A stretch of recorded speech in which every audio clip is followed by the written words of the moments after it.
I have had moments where I wonder whether I should talk so publicly about it because I'll be honest, this isn't the only incident. It's just the worst one that I've had while traveling abroad.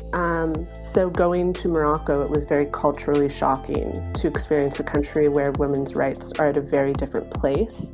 And I think this is reality in a lot of countries around the world. On this episode, we discuss how awful it is that in 2020, women's rights and equality are still in very different places all across the world. And while losing expectations of things being exactly the same as your home country just might make your trip more enjoyable, and why it's important to travel for what a country has as opposed to what a country doesn't. Today is going to be a tough discussion, but it's a discussion that we must continue to have.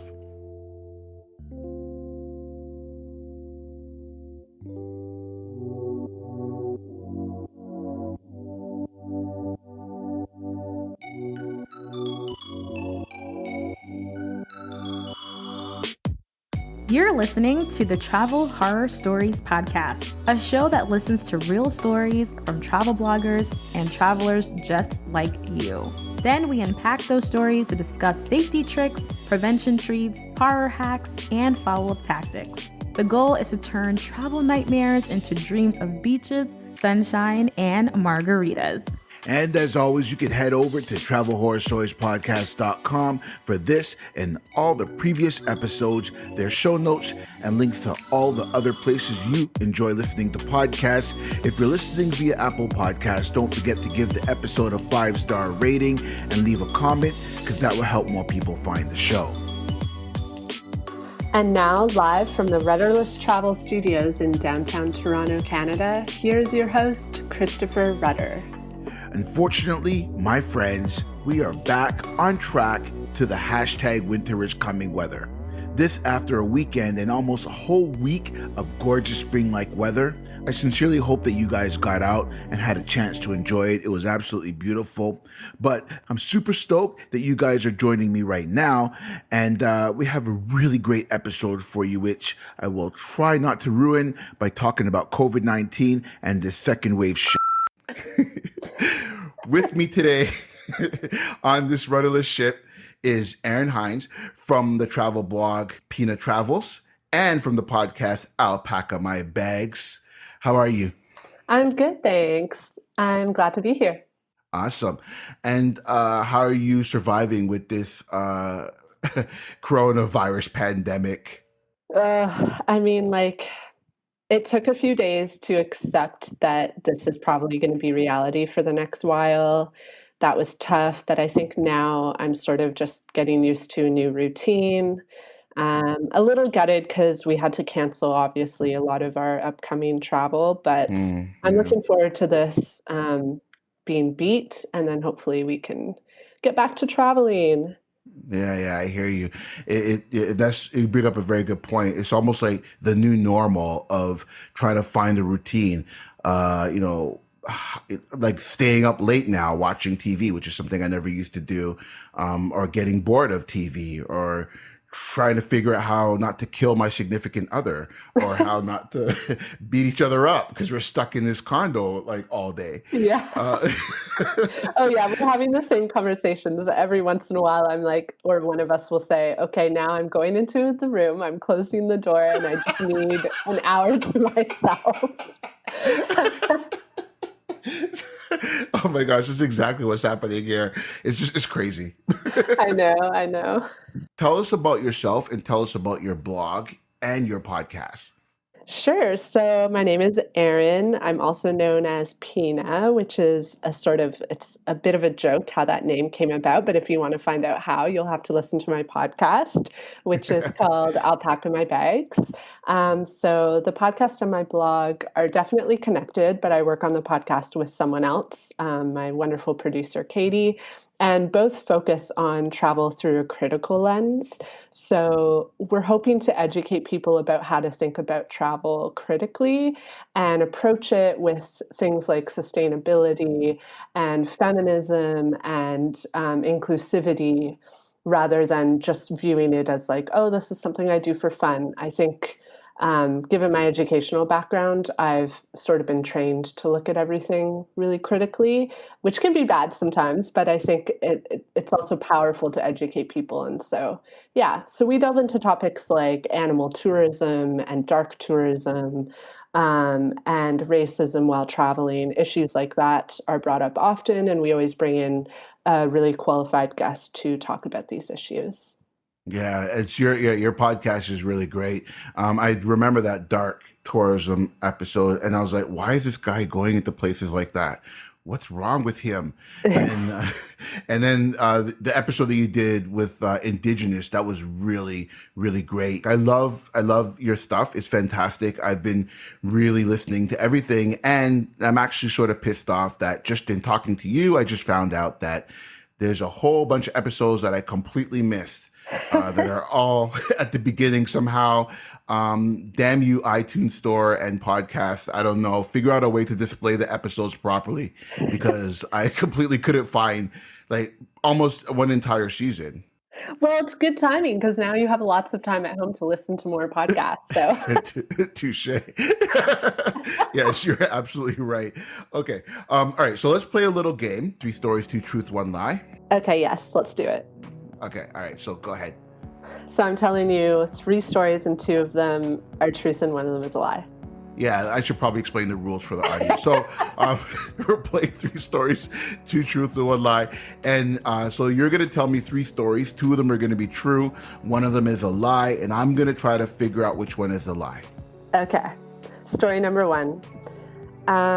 So a couple years ago, I was doing an overnight trek in the northern part of Cambodia. So it was 2 days of trekking. I think we trekked like 25 kilometers. And one day I was out in front of the guide that was with me, and I encountered a Burmese python. This is a snake that can grow to almost 20 feet long. So I was hiking out in front of my guide, and I saw movement ahead of me, and I was really curious about it. So I sprinted ahead towards it because I thought it was a lizard. Like from what I could see, I was like, oh, it's just a big lizard. Instead, I encountered a massive python slithering right ahead of me into the jungle. So that is story number 1. Okay. Story number 2, I got attacked by a cat in a bar in Guatemala. So I was out enjoying drinks, and this wonderful cat came over to me, and I was petting it, and I was like, oh, I love this cat. And then next thing I know, it had latched onto my arm with its teeth. Oh my gosh. So I stood there literally swinging my arm around, screaming, this cat like hanging off of it. It looked like a cartoon, like this cat swinging around. I can totally see the visual. Screaming at my partner, Lucas, to try to get it off of me. And he finally scruffed it and got it off of me.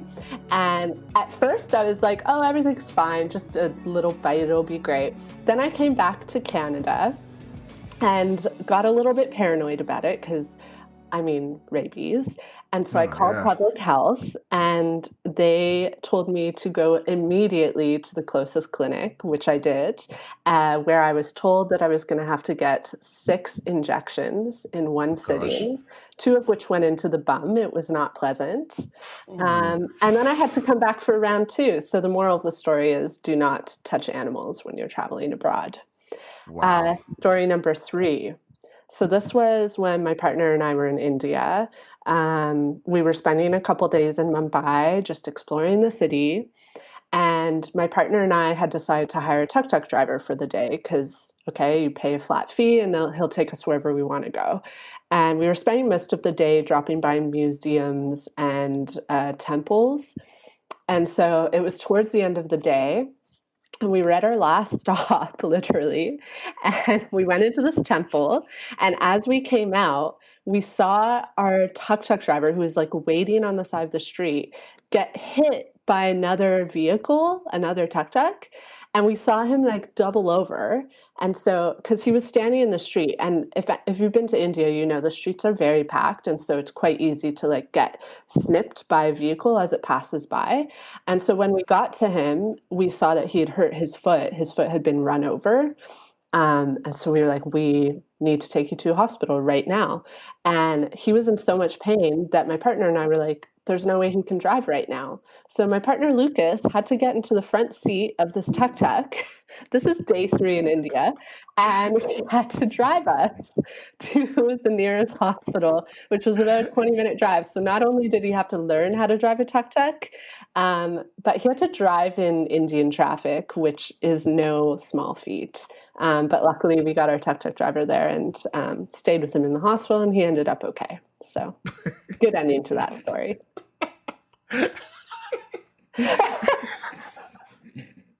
Okay. The thing is that every single one of your stories, or like the amount of detail you put into each one, is like, now I don't even know.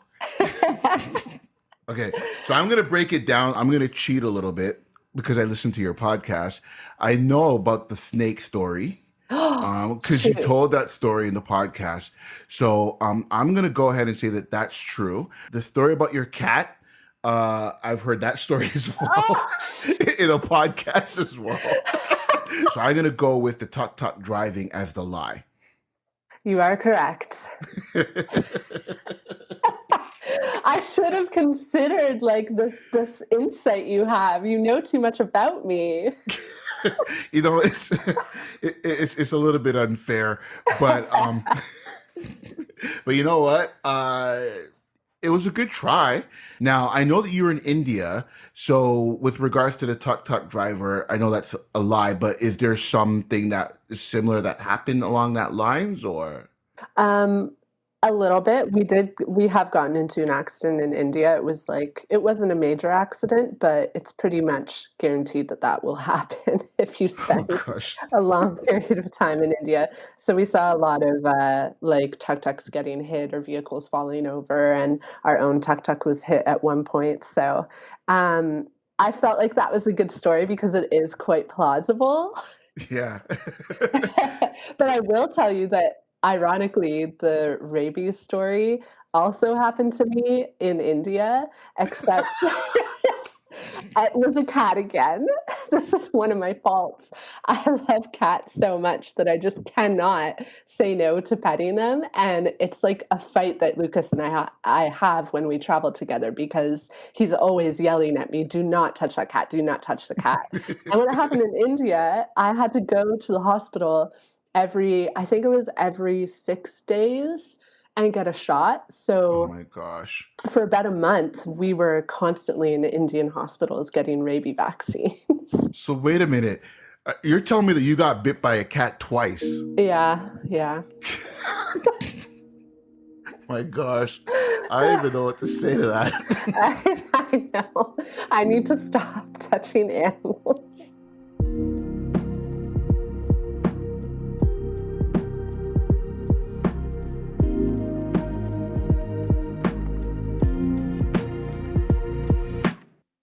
What would you do if while exploring Marrakech, Morocco, you dip down an alleyway on your way back to your accommodation where you suddenly find yourself fending off a male attacker? That's exactly what happened to Erin. Erin, tell me about the story. I mean, I'm just going to preface this by saying that unfortunately, your story is now the third story that I've done that has to deal with sexual assault by a male and with a female traveler. I wish I could say something different, but your story is actually the third story. Oh. So, I mean, this is really an issue. And so I'm really grateful that, I know it's not easy to talk about these things, but I'm really grateful that you are taking the time to speak on this because this needs to stop. This is out of control. It's really bad. Yeah. You know, have had moments where I wonder whether I should talk so publicly about it because I'll be honest, this isn't the only incident. It's just the worst one that I've had while Right. traveling abroad. Ultimately, I think it's really important that women are aware that, especially when you come from Canada, I mean, like, the reality is when it comes to gender parity as well as social equality for women in Canada, of course, there's still a lot of work to be done here. But I Hmm. think personally, up until traveling Morocco, I had really taken for granted the freedoms that I have here and grew up with here. So going to Morocco, it was very culturally shocking to experience a country where women's rights are at a very different place. And I think this is reality in a lot of countries around the world. Yeah. And it's very easy to forget that. And when you're traveling as a woman, especially, it's important to understand the culture that you are headed into, to know what kinds of precautions you will need to take because they will be different than the precautions you would need to take here at home. Right. And we'll get into that in a second after, because I really want to hear your insight on it after you tell your story, because I do listen to your podcast. You talk about very specifically about the difference of you traveling by yourself as a solo female traveler, and then when you started traveling with Lucas and how that changed how you're treated. So I definitely love to talk about that as well, because I think that plays a role in this whole story as well, because I myself, I've been to Marrakech, Morocco, and I have a very different experience than you. Yeah. It's different from the perspective of the prejudging. So because I have dreads, I can't tell you how much people offered me hash when I'm walking down the street, or were asking me for hash Oh if I my have it. god. So just a completely different mindset.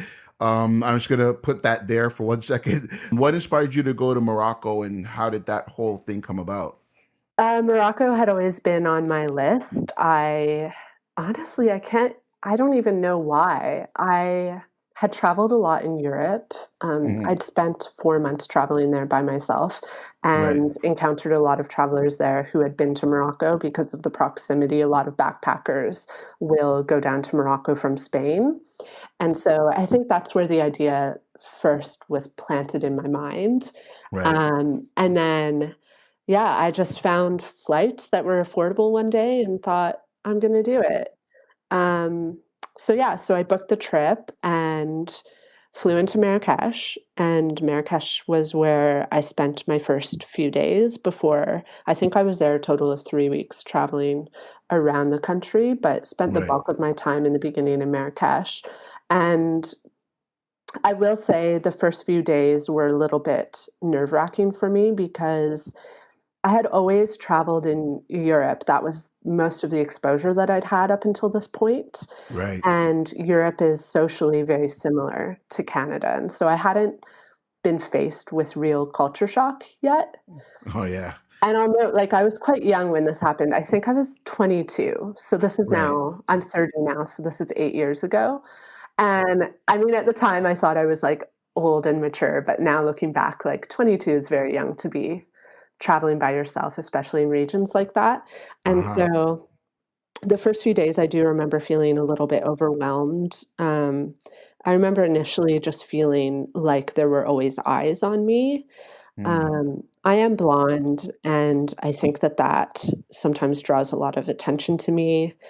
I'll note that, like, I did my best to follow the cultural norms. So I did wear loose clothing and keep myself covered.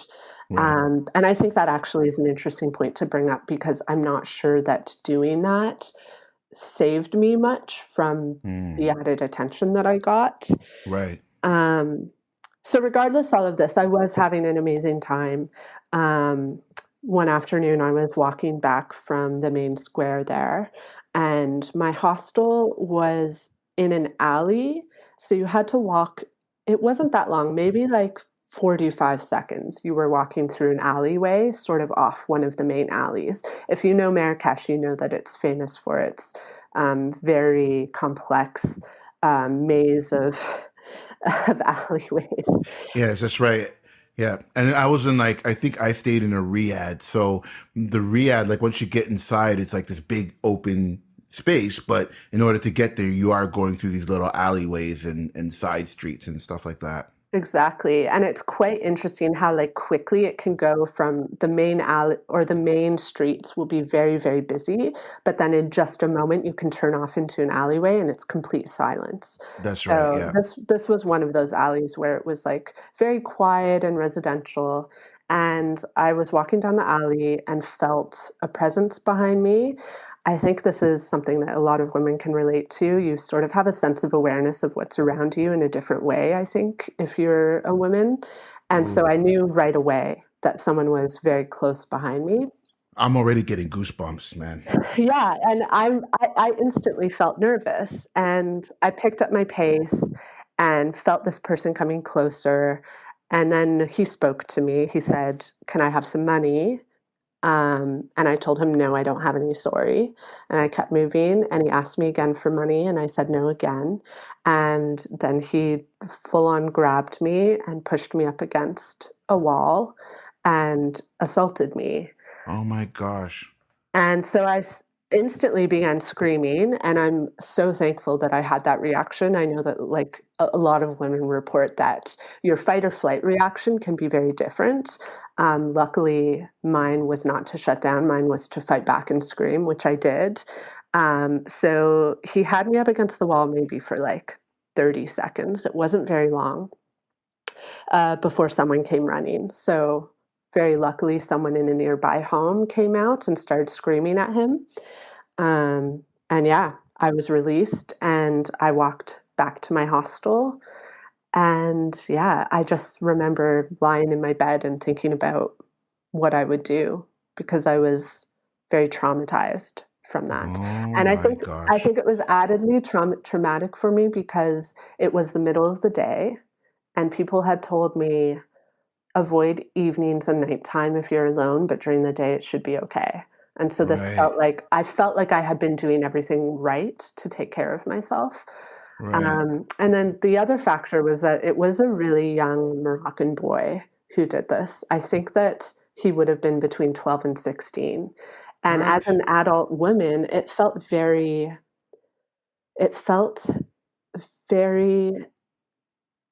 I'm gonna be honest, like, it felt fucked up that someone that young felt that they could be that powerful over Yeah, me, like, yeah. as an adult woman. Oh my gosh. Okay, so that's like there's so many layers right there because that in itself is its own issue. So now we have to have a discussion around how young men are raised Mhm. because clearly if they feel that they can do that at that age, that's a problem. Mhm. So my background is actually in gender studies, and I've done a lot of research into the responses that women have to sexual assault. And they do report that a lot of the time women will your brain will sort of forget what happened, and it's meant to protect you. This segment is brought to you by GPS My City. Do you love exploring cities on foot at your own pace? Well, GPS My City's mobile apps, available on iOS and Android, feature self-guided city walks and GPS-powered travel articles written by travel bloggers and travel content creators for over 1,000 cities worldwide. Visit the link in the show notes to learn more. All right, let's break this down. Usually for this segment of the show, I would usually ask the guests, what they felt they did right, what they felt they did wrong, and what they felt they could have done differently based on the given circumstances. However, in this particular situation, I find it difficult to ask that question. What could you have done differently, or what do you feel that you did wrong? Because I don't want you or anyone else that have been through this type of experience to feel that they have done something wrong.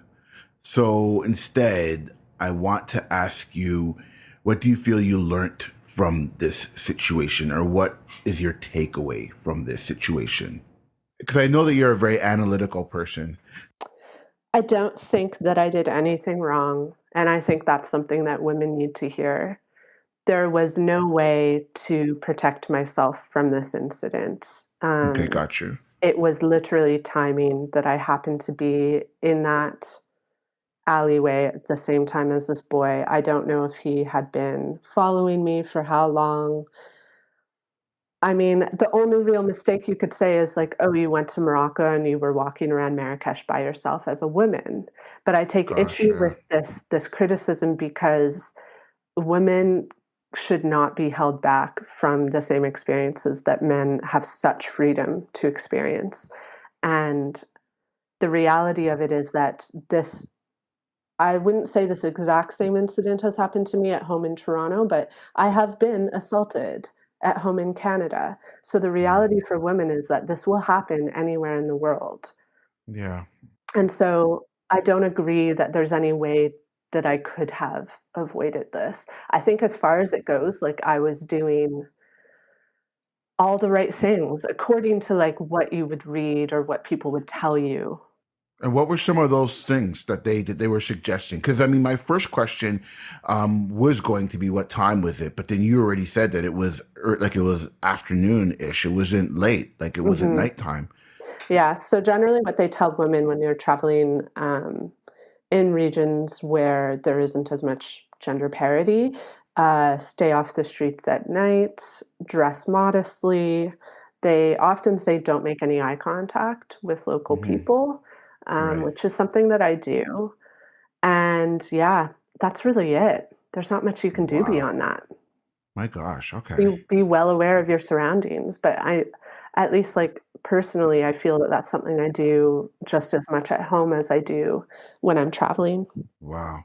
And I totally agree with you. And I mean, I because you bring up, you're very point blank. It's kind of like, it's either I just don't go there because that's the only advice that I can have, and that's Mhm. really not fair. Is there anything that you, when you look back at it afterwards, because I'm sure you reflected on it, what thoughts come to mind? Yeah, I've reflected on this a lot. As I said earlier in our conversation, I think that this was my first experience, like, really understanding culture shock because Okay. admittedly, like, I don't feel a lot of anger towards that boy personally. Okay. I've taken the time to realize that he is a product of that particular culture, and Right. this kind of behavior is much more normalized Right. in that culture. And as a traveler, I think that it's important to consider this when you travel, because you cannot hold people in a foreign country, in their country, to the same standards that you are used to back at home. That's a very good point. Yeah, and I can point to another example of this. When I traveled in India with my partner, Luke, I was older, so much more experienced. I had traveled much more, and I did get a lot of attention, like not very pleasant attention while traveling in India as a Right. woman. And I noticed like we were there for 2 months, so we had a lot of time to process the way that we were both treated there.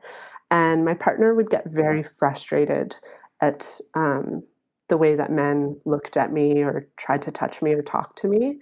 Right. And it was interesting to me because I had gotten to a place in life where I understood that this was going to happen. There's nothing I can do about it because it is cultural, and I'm a guest in this country, so it is not my place to fight back unless it's unless my direct safety is threatened. I'm not going to try to argue with an Indian man about my feminist rights. It Right. doesn't make sense. And my partner had a lot more trouble grappling with this, and I think it's because he had never seen this kind of behavior yet in life. Ah. Um, You bring up a very good point because that's you're looking at the culture, but we tend to do that with everything else.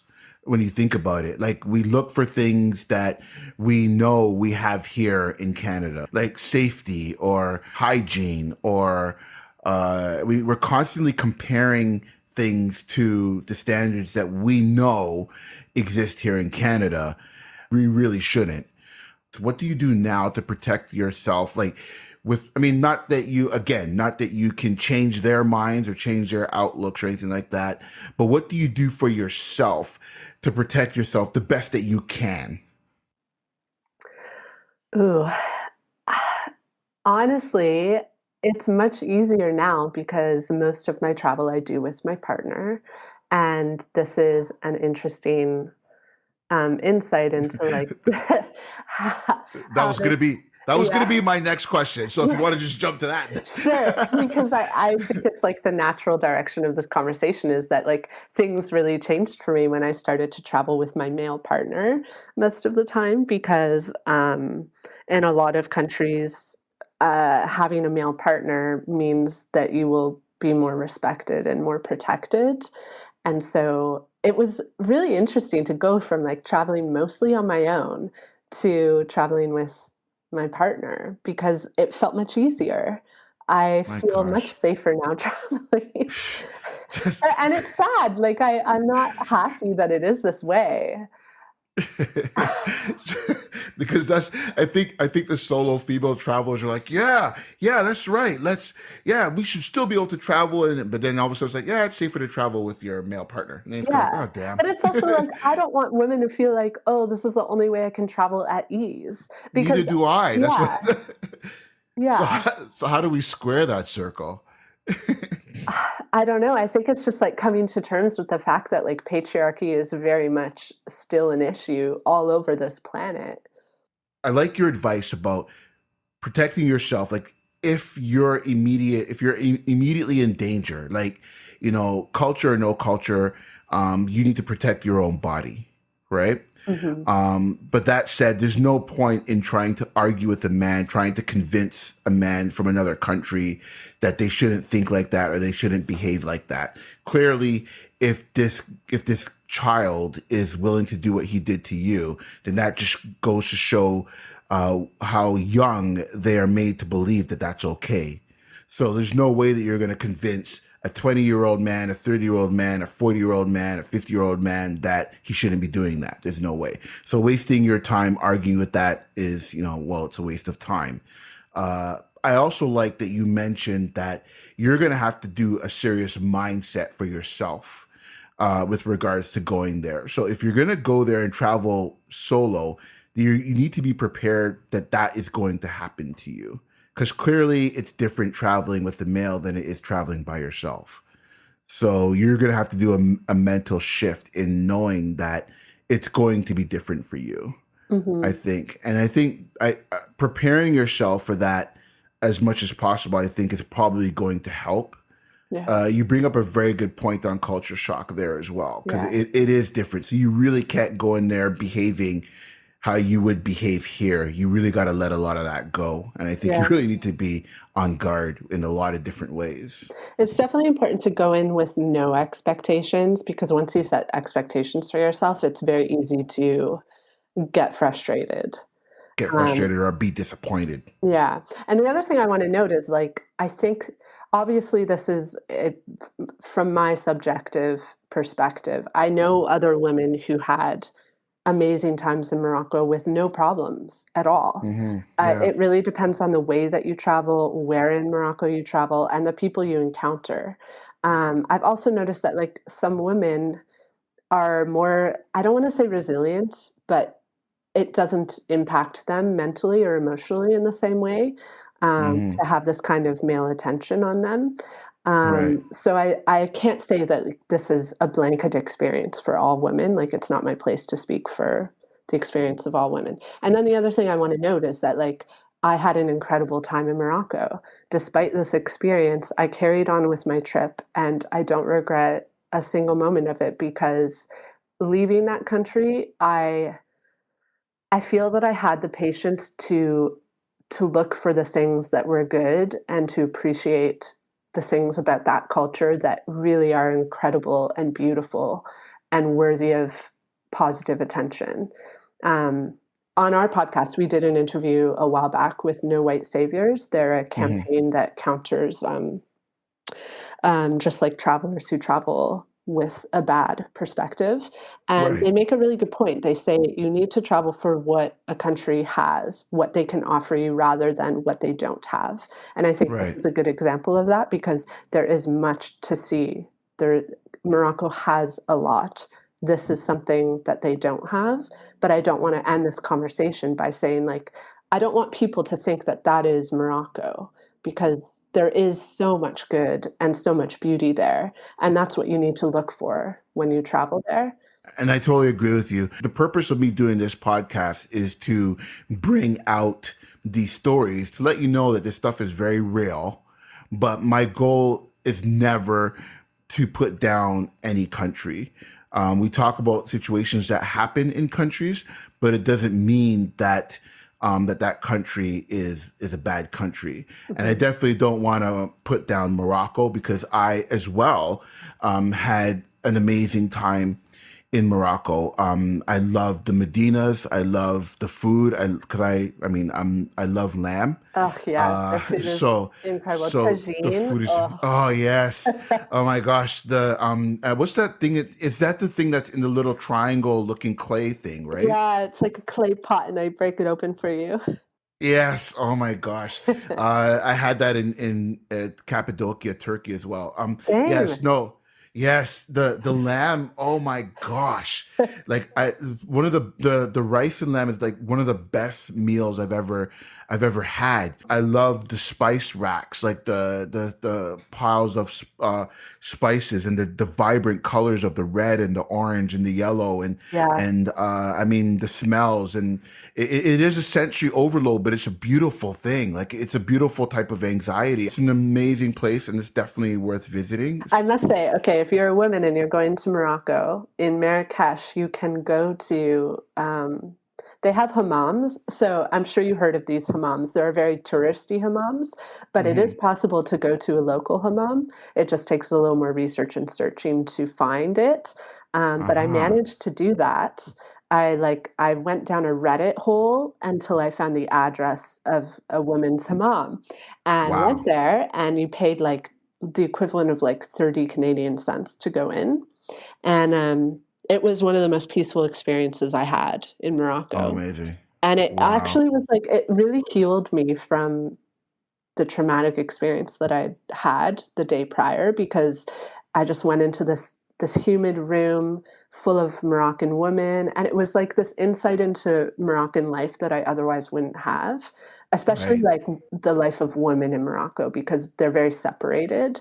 Women like are Yes. very much in the domestic space and so this was one of the only ways I got to really access female culture, I guess you could say. Yeah. Yeah, so I recommend doing that. Yeah, I did that in Cappadocia as well.